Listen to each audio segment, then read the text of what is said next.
나는 누구인가? 나는 누구여야 하는가? 나는 무엇으로 사는 사람이어야 하는가? 복음적 그리스도인으로서 중요한 결정을 내리고 선택을 할 때 가져야 할 스스로의 자문입니다. 복음적 그리스도인으로서의 자기 정체성을 상실하지 않기 위한 몸부림말입니다. 지난 34년 빛나교회가 여기까지 오면서 가장 힘들고 어려울 때일수록 교회는 어떤 교회여야 하는가? 목사는 누구여야 하는가? 늘 질문하면서 여기까지 왔다 할 수 있을 것입니다. 복음적 그리스도인으로서 정체성을 상실하지 않길 소망하면서 말입니다. 여러분은 무엇인가를 잃어보신 적이 있으십니까? 빼앗겨 보신 적은 있으십니까? 요즘 뉴스를 보면 정말 가슴 아픈 뉴스가 있습니다. 전세 사기입니다.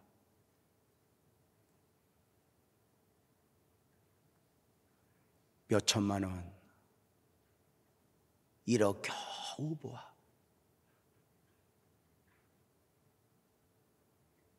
전세를 얻었는데 빼앗긴 줄도 모르고 빼앗겨 있었던 것입니다. 잃어버린 줄도 모르고 잃어버린 가운데 있었던 것입니다. 부탁을 드립니다. 남 아프게 하면서 돈 벌면 안 됩니다. 다른 사람의 불행을 딛고 일어서는 것은 자기에게도 유익이 없고 후손에게도 유익이 없습니다. 우리 교인들 중에는 그런 교인들이 없을까? 이름 모를 그들을 위하여 기도하며 간구해 봅니다. 때로는 자식을 잃어버린 사람도 봅니다.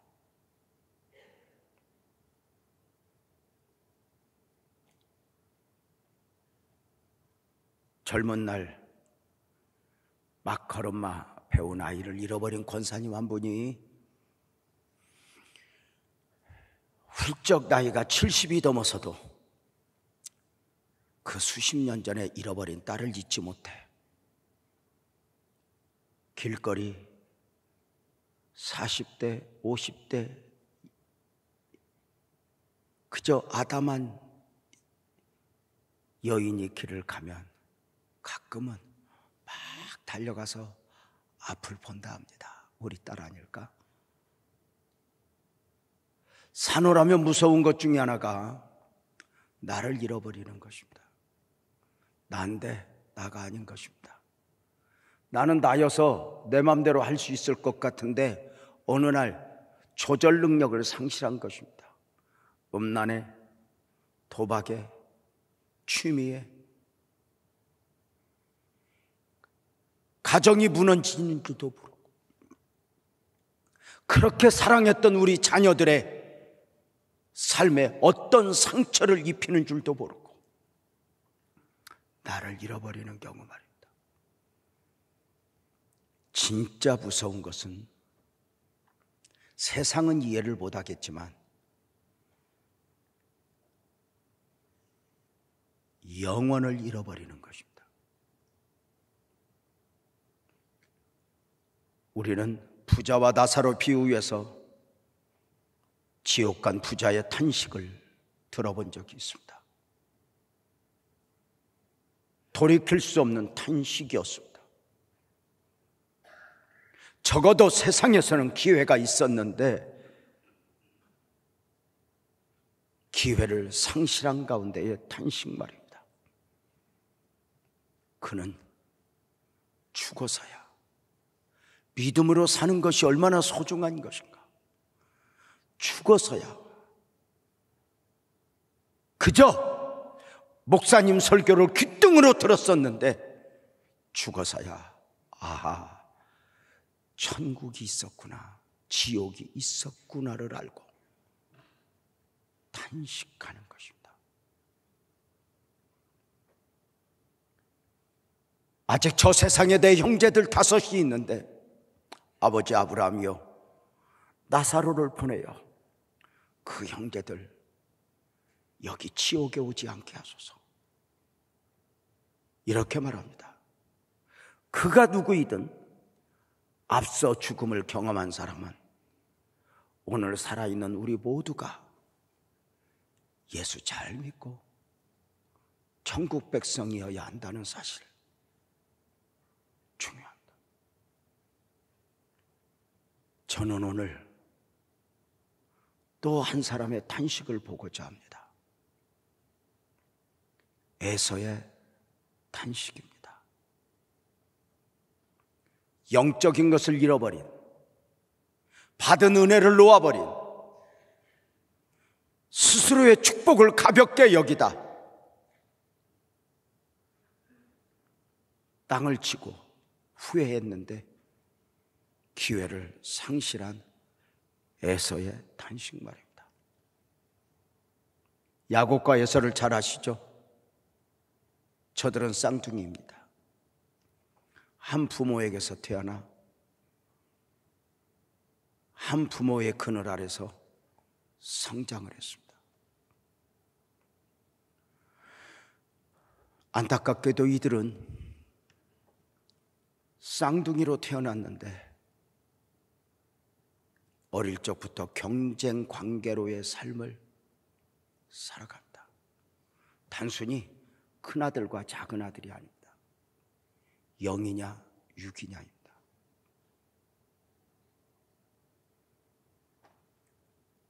저들의 경쟁은 그 어미 뱃속에 잉태되면서 시작되었습니다. 어미 뱃속에 잉태되어 서로가 싸우는 것입니다. 그 장면을 창세기 25장 22절은 이렇게 소개합니다. 그 아들들이 그 어미의 태 속에서 서로 싸웠다고 말입니다.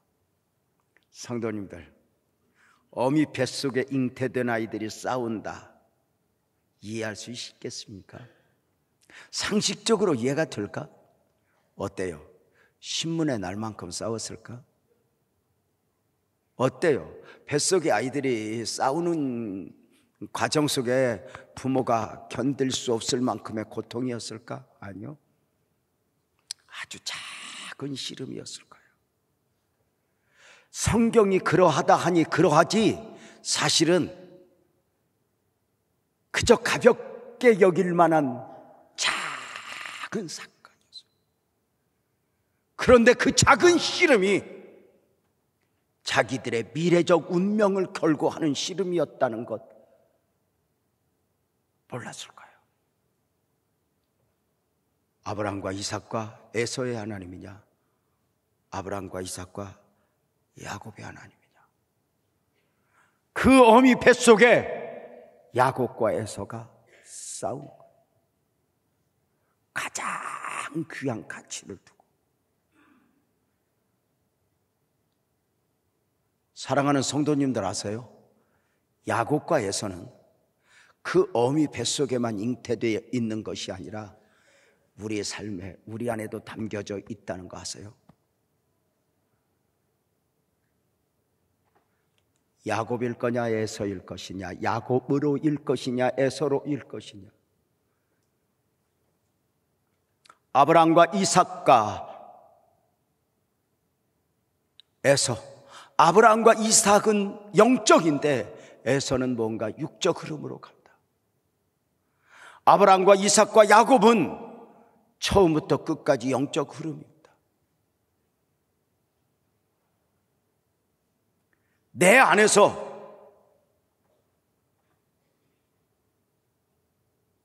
야곱 그리고 에서가 싸우는 것입니다.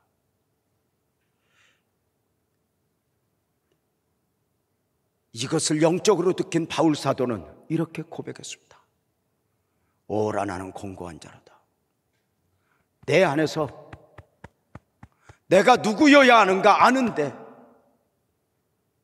이 싸움이 내게 있다고 말입니다.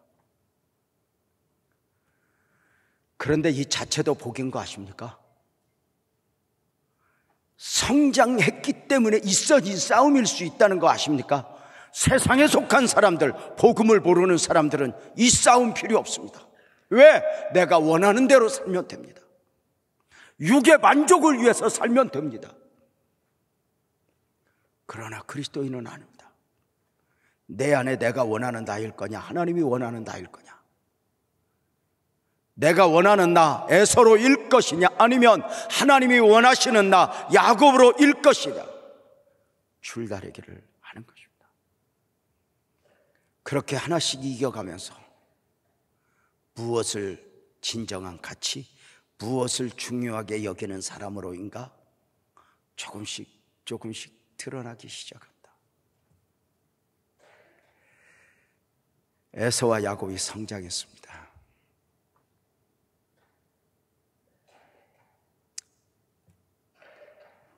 저들의 성장에 대해서 성경은 어떻게 소개하는가? 창세기 25장 27절에 보면은 이렇게 소개합니다. 그 아들들 에서와 야곱과 에서가 장성하매 에서는 익숙한 사냥꾼이었으므로 들 사람이 되고 야곱은 조용한 사람이었으므로 장막에 거주하니 쉽게 표현하면 이거요, 에서는 능력이 많아 들 사람으로 살아갔고 야곱은 많이 부족하여 장막에 거주하는 사람으로 살아갔다고 이해해도 좋을 것입니다. 자, 들사람이라 명명되어진 에서의 삶에서 보여지는 것은 무엇일까? 잘나고 잘난 에서, 들사람, 들에서 들려오는 소리에 민감한 사람.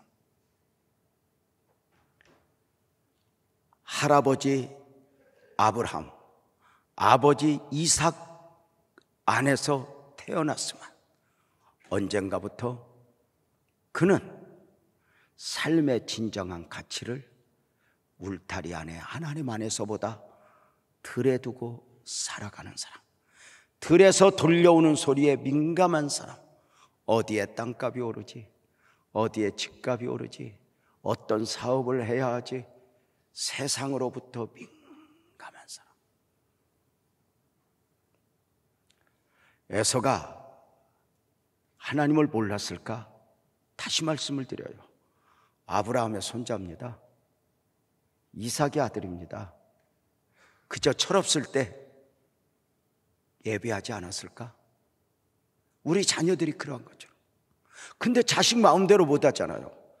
아, 저놈 참 잘났어. 저놈 참 똑똑해. 아, 저놈 한몫 할 것 같은데 어느 날 그 아이가 조금씩 장막에서 벗어나는 거예요. 들에서 들려오는 소리에 민감한 사람, 하나님 안에서보다 세상의 삶의 가치를 두고 사는 사람, 그래서 자기 소견에 옳은 대로 살아가는 사람. 증거 하나, 에서의 결혼입니다. 창세기 26장 34절에 보면 에서가 40세에 헷족속 부엘이의 딸 유딕과 헷족속 엘론의 딸 바스밋을 아내로 맞이했다. 이방 여인과 결혼한 것입니다. 이 결혼에 대해서 바로 이어 35절은 이렇게 말합니다. 그들이 그 아비 이삭과 그 어미 리브가의 마음에 근심이 되었더라. 에서가 짝을 베죠. 어머니, 나 결혼하려고요 데리고 왔는데 부모의 축복이 아니라 근심의 대상이다. 여기에서 어쩌면 그 어미가 그 아비가 말리지 않았을까? 에서야, 너 언약의 후손이야. 너 아브라함의 손자야. 우리 집은 보통 집과 달라. 이때 들소리, 들에서 들사람, 세상으로부터 민감하게 살아가는 그 에서에게 영적으로, 신앙적으로 표현하시는 아버지 말씀은 공허한 소리로 들렸을 거예요. 아버지, 요즘 시대에 세상이 어떻게 돌아가는지 아세요? 아니다, 아들. 너 이거 아니야. 얼마나 말렸겠어요. 다 그렇게 살아. 얼마나 밀어붙이는 그에게 아버지가 말렸어요. 이길 수 없죠. 사랑하는 여러분, 그 에서의 삶에 대하여 히브리서 기자는 12장에서 아주 극단적으로 표현을 해요. 너희는 하나님의 은혜에 이르지 못하는 자가 없도록 하고, 그리고 한 그릇 음식을 위하여 장자의 명분을 판 에서와 같이 망령된 자가 없도록 하라. 크게 두 가지네요. 하나님의 은혜에 이르지 못한 자, 은혜가 없는 게요. 은혜가 은혜되어야 하는데 그 은혜까지 이르지 못한 거예요. 은혜를 가볍게. 그리고 그는 망령된 자였다라고 말해요.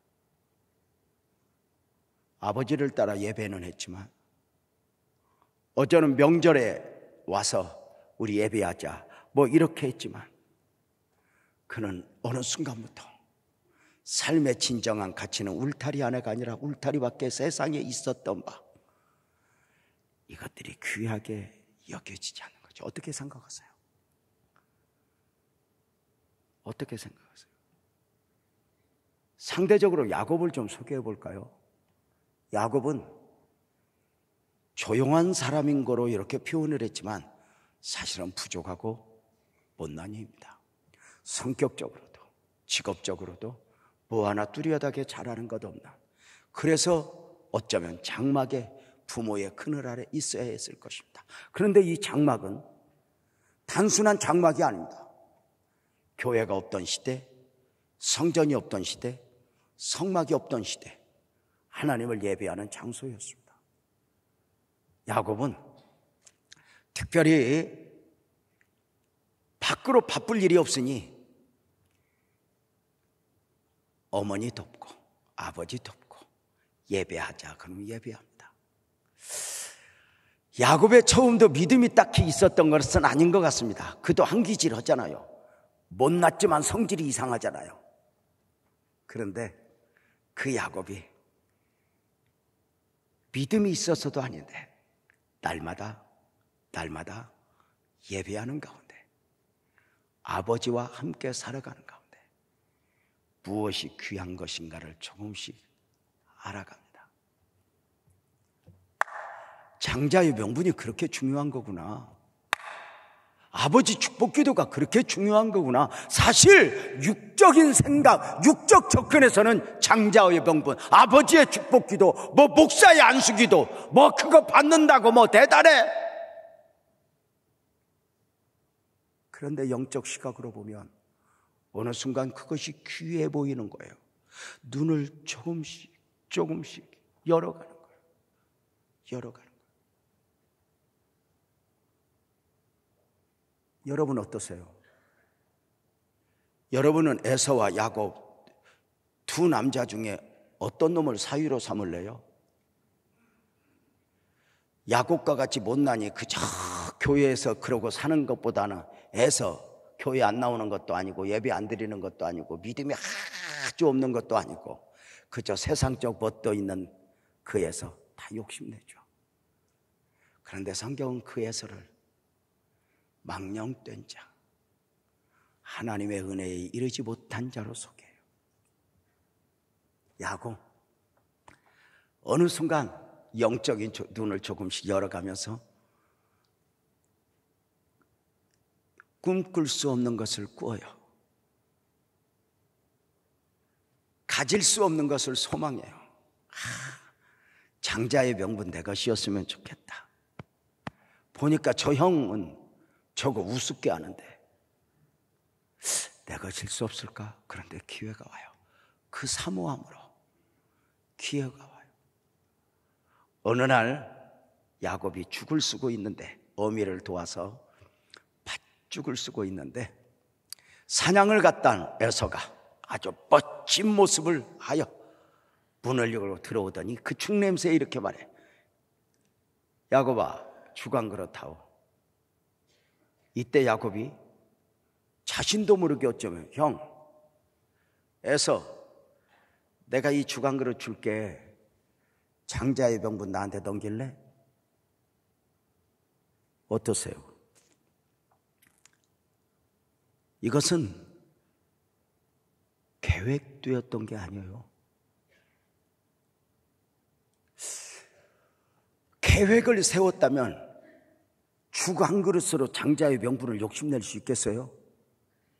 어쩌면 이렇게 해야 하지 않아? 소중하게 여기는 만큼, 형, 내가 강남에 아파트가 하나 있는데 이거 줄게.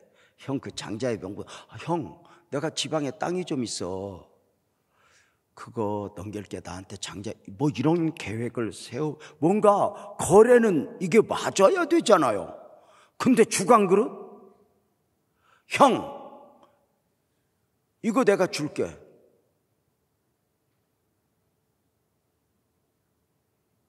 그때 에서가 창세기 25장 32절에 이렇게 말해요. 내가 죽게 되었는데 이 장자의 병분이 내게 무엇이 유익하겠냐. 잘 봐요. 신앙에서 벗어나서 세상적 사고를 가지고 유익이라는 개념으로 따지면, 육적 접근을 하면 사실 기독교 신앙은 유익이 없습니다. 영적인 것은 유익이 없습니다. 아니에요?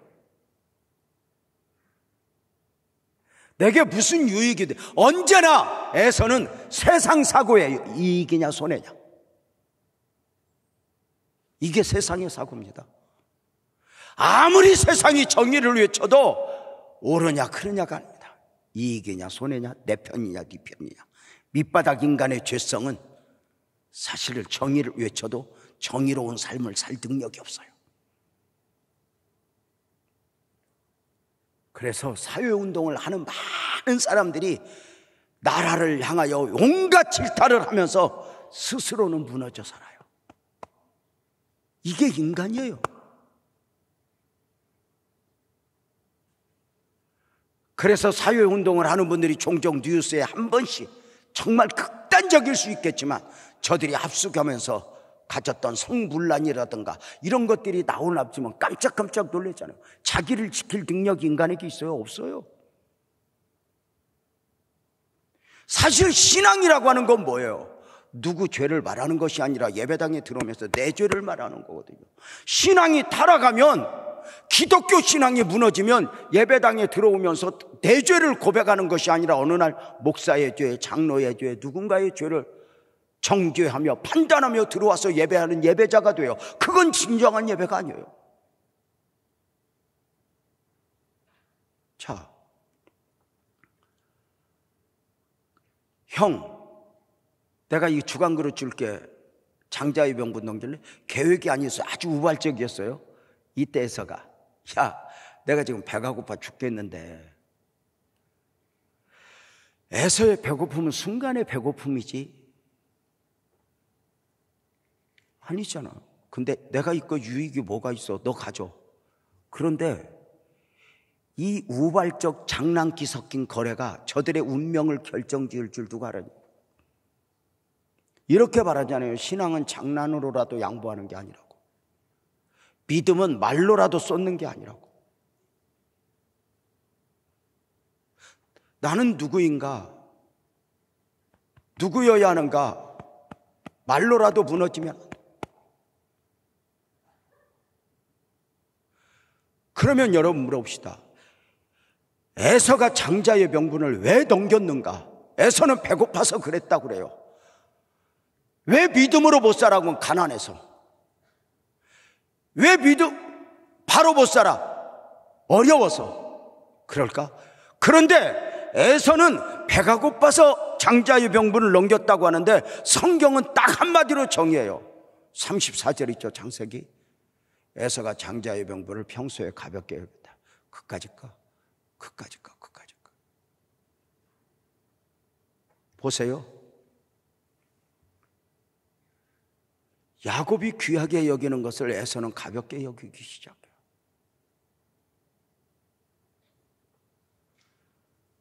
평소에 가볍게 여긴. 그러니까 배고픈 것은 핑계예요. 어느 순간에 배고픔에 넘긴 거죠. 우리가 믿음으로 산다 할 때 여유가 있어서가 아니에요. 나는 가난해서요, 나는 힘들어서요, 아니요. 그래서 더 믿음으로 살아요. 제가 34년 목회하면서 돌아보면 제일 용감하게 설교할 때는 선부성전이었던 것 같아요. 그때는 아무것도 겁나는 게 없었어요. 그래서 막 고함을 지르면서 설교할 때 이렇게 말했어요. 오해하지 말고 들어요.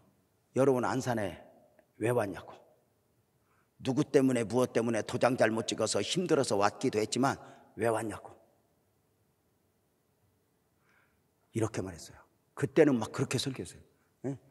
그 좋은 머리 쓰다가 그 좋은 기술 갖고 오해하지 마세요. 이렇게 설교했어요. 그때 안산이 참 열악했으니까 이렇게. 그래가지고 안산밖에 더 왔냐고. 그 머리, 그 욕심으로 살다가 어디 섬으로 갈 거냐고. 이제라도 믿음으로 살으라고 막 외치고 고함을 질렀는데 지금은 그렇게 못 오겠어. 그래서 더 믿음으로 살자고. 우리는 이미 증명이 되었다고. 하나님의 은혜를 입히지 않으면, 믿음으로 살지 않으면 해답이 없다는 거 알지 않았냐고. 제가 울면서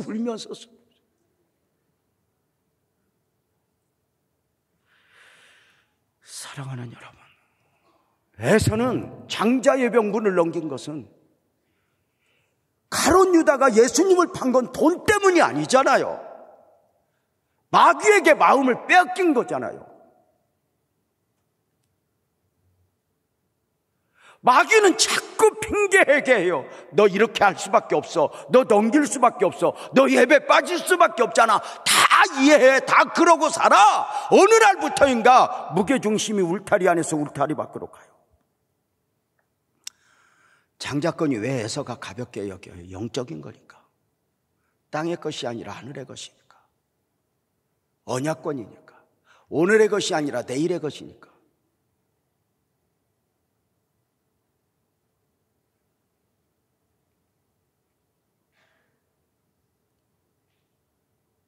에서가 나중에 알아요. 그래서 탄식을 하죠. 에서의 탄식. 에서는 성장 과정에 들사람으로 살아가면서 이 울타리 안에서 있어지는 이런 영적 행위들이 그렇게 귀한 것인지 몰랐어요. 가끔 세상에 속한 사람들은 그렇게 말해요. 다 한가하니까 교회 가지. 그럴까? 어때요? 세상으로 가득 차 있는 에서의 마음의 삶에는 영적인 것을 둘 여유가 없어요. 아버지도 우스워 보이고 부모의 권능도 뒤떨어져. 왜일까요? 장자의 명분을 넘겼다 해서 영적인 것을 포기했다 해서 망한 게 아니니까. 나중에 야곱과 에서가 만나니까 누가 부자예요? 야곱은 양 몇 마리 끌고 오는 작은 가게 사장이에요. 에서는 400명의 군대를 이끌고 올 수 있을 만큼의 대기업 회장이에요. 에서가 영적인 걸 양보했다고 해서 망한 건 아니야. 차라리 망했으면 에서는 영적인 건 얻어요. 무슨 말인가 아세요? 이렇게 말하잖아요. 아버지를 떠난 탕자가 허랑방탕한 가운데 망했으니까 아버지가 진짜 아버지가 되지. 돌아온 탕자 이야기가 되지.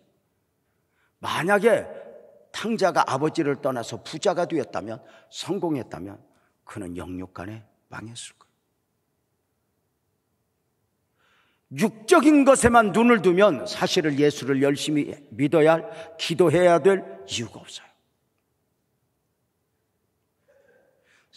기독교 신앙은 영적 가치죠.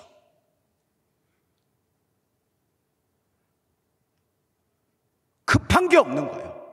부족한 게 없는 거예요. 그래서 성경을 보면서 깜짝 놀라는 게 뭔 줄 알아요? 에서는 할아버지 아브라함의 손자이면서 아버지 이삭의 아들이면서 하나님에 대해서 들었으면서도 에서는 단 한 번도 하나님과 씨름해 본 적이 없어요.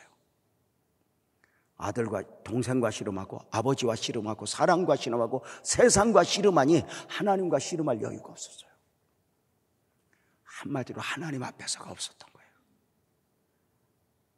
하나님을 몰라서? 아니, 하나님 앞에서 씨름하기에는 자기 삶이 너무 여유가 있는 거예요. 야곱은 하나님이 아니면 안 되는 거예요. 하나님과 씨름하지 않으면 야복나루에서도 방법이 없는 거예요. 종종 야곱은 요셉을 잃어버리기도 해. 그 골짜기에서 하나님 아니면 살 수 없는 사람이 되는 거예요. 하나님 앞에 씨름해보잖아요. 지난 금요철야 기도회 때 저는 솔로몬 이야기를 했어요. 솔로몬이 왕이 되어 하나님의 은혜를 입을 때와 그가 무너져 갈 때의 모습을 소개했어요. 어느 순간 솔로몬이 너무 많이 부유하고 누릴 것이 많고 일이 분주해지면서 기도를 놓았다고. 어느 날 솔로몬이 삶에서 기도가 없다고. 근데 이렇게 말했잖아요. 솔로몬이 기도를 놓았다고 해서 망했나? 아니. 적군이 쳐들어왔나? 아니. 하나님이 약속하셨던 바대로 40년 동안 나라는 평안해요. 삶은 여전히 풍성해요. 그런데 이렇게 표현했어요. 솔로몬이 기도를 놓으니 망한 것은 아니지만 하나님 앞에서의 자기를 지킬 능력이 없었다고. 여인들의 유혹, 세상의 쾌락 앞에 그만 자신을 빼앗겨버렸다고. 내가 이렇게 설교를 하면 좀 철야 때 들었던 사람은 맞아 나도 들었어 이래야 되는데 어쩌면 그렇게 생전 처음 듣는 표정으로 이렇게 목사님이 그런 말씀 하셨었구나. 또 해볼까? 여러분 어떠세요? 내가 하나님의 뜻대로 안 살면 곤두박질 치면 하나님이 나오고 씨름하는 걸 느끼면 포기해요. 근데 그거 느끼지 못해서 이미 마음을 빼앗겨버리니까. 성경의 표현은 단 하나잖아요. 히브리서에서 뭐라고 표현했어요? 장자의 명분을 판 에서 망령된 자. 딱 이렇게.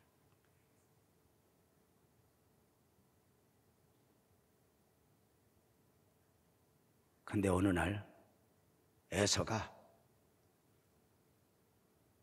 땅을 치기 시작해요. 빼앗긴 것이 얼마나 소중한가를 알아요. 그래서 히브리서 12장 17절을 바로 이어서 보면 이렇게 너희가 아는 바와 같이 에서가 그 후에 축복을 이어받으려고. 그동안 영적인 축복은 상관없었어요. 세상에 마음을 두고 샀는데 영적인 축복의 가치를 어느 순간 어렴풋이 알고 축복을 이어받으려고. 그러니까 축복을 그동안은 내가 만들었거든요. 지축복. 근데 이어받는 축복이 있는 거예요. 이어받으려고 아브라함과 이삭과 이어받으려고 눈물을 흘리며 구하되 버림받아 되어 회개할 기회를 얻었다. 자, 여기에 주목해야 할 단어. 눈물을 흘리며 축복을 이어받으려고 그 후에 이런 여러 가지 단어가 있어요. 자, 보세요. 자, 그럼 보겠습니다. 결국은 버림받아 되어 회개할 기회를 얻지 못했다라고 말했는데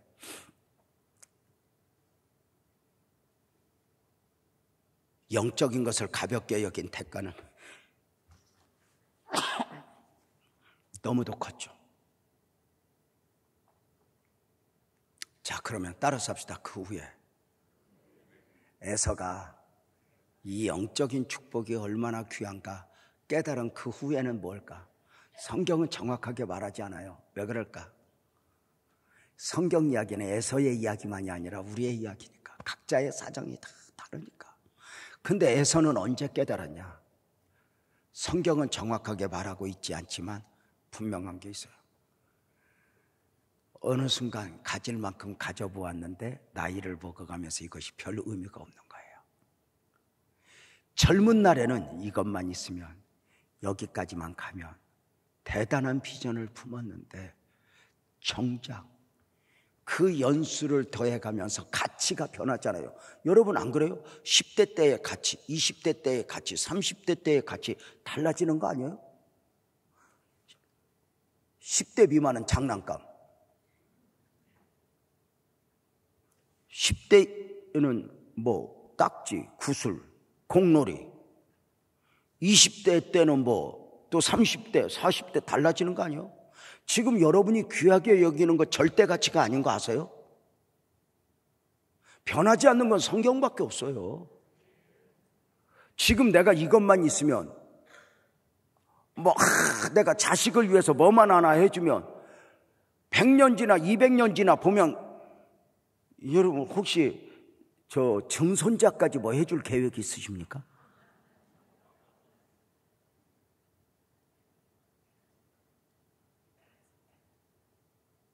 세상의 모든 것 특징이 있어요. 가지기 전에는 이것만 있으면 하는데 가지면 별거 아니야. 아니, 산더미처럼 쌓아놓고 나이 많아 늙었는데 줄 아들이 없어.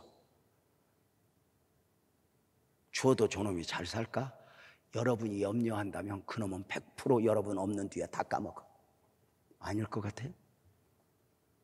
세상에 축복을 이어받으려고, 내게 있는 영적인 분복을 이어주려고 유언을 할 때도 이 돈 갖고 잘 살아가 아니라, 하늘에 가서도 내가 기도할게, 내가 너희들 놓지 않게, 꼭 믿음으로 살아라, 하늘에서 만나자, 이런 멋진 유언을 할 수 있어야 돼요. 저 전라도에 있는 땅 이런 건 하지만 나한테 줘, 나한테. 내가 몽땅 팔아서 그냥.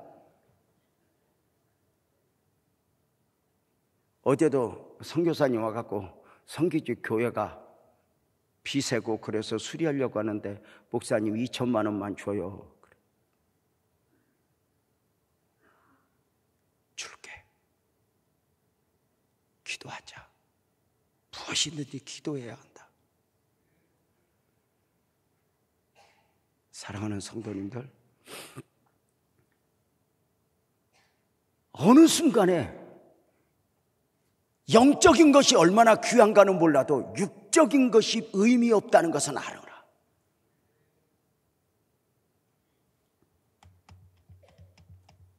솔로몬이 그랬잖아요. 가져봐도 별거 아닌가.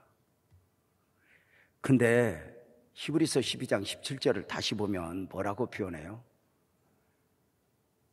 눈물을 흘리며 구하되 버림받아 되어 회개할 기회를 얻지 못했다. 늘 기회가 있는 건 아니에요.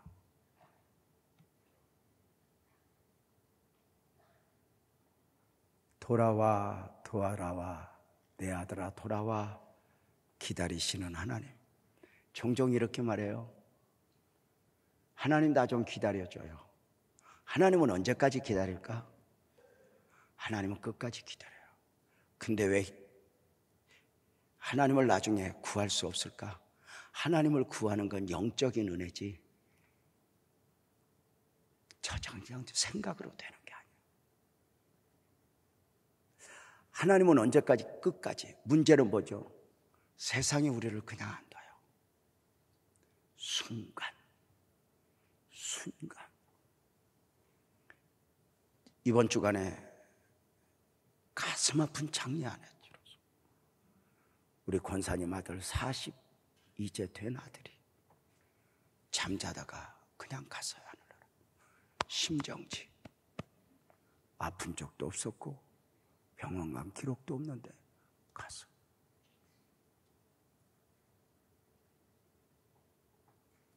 요즘에 나이와 상관이 없어. 세상이 그냥 안 되는 거예요. 세상.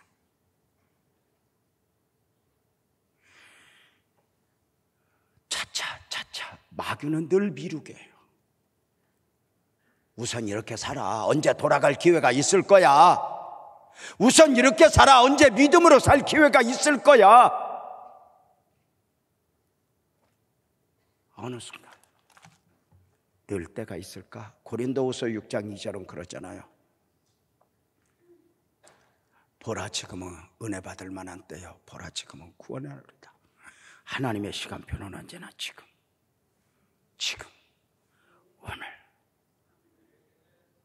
오늘.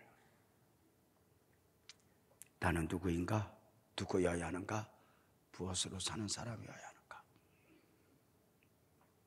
여러분은 누구였으면 좋겠어요? 아니, 지금 누구여야 해요? 누구여야? 영적인 것을 귀하게 여긴다고 해서 지금 당장 무슨 일이 일어나는 건 아니에요. 영적인 것을 가볍게 여긴다고 해서 지금 당장, 영적인 것은 언제나 나중 보이지 않는 것들이니까 잘 몰라요. 분명한 것은 영혼을 섭리하시는 하나님이 우리에게 좁은 문을 열어라, 나의 길을 따르라 말해요.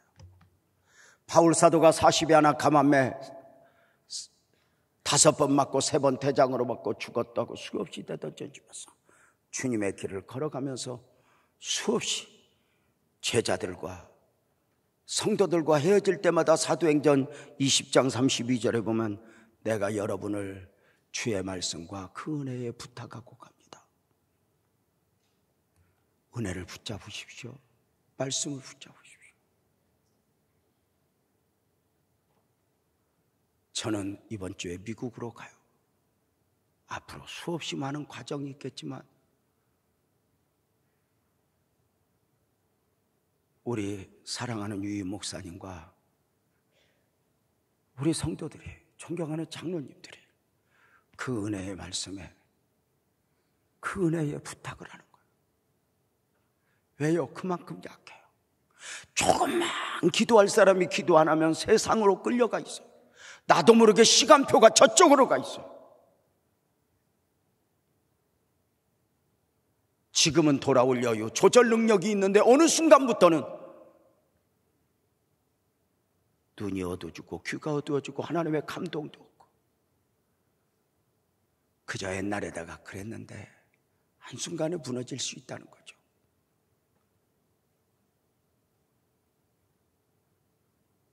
주의 말씀과 은혜에 부탁하며 바울 사도는 늘상 교회가 든든히 서가기를 원했죠. 지금 여러분은 누구이고 있습니까? 혹시 하나님, 나는 약합니다.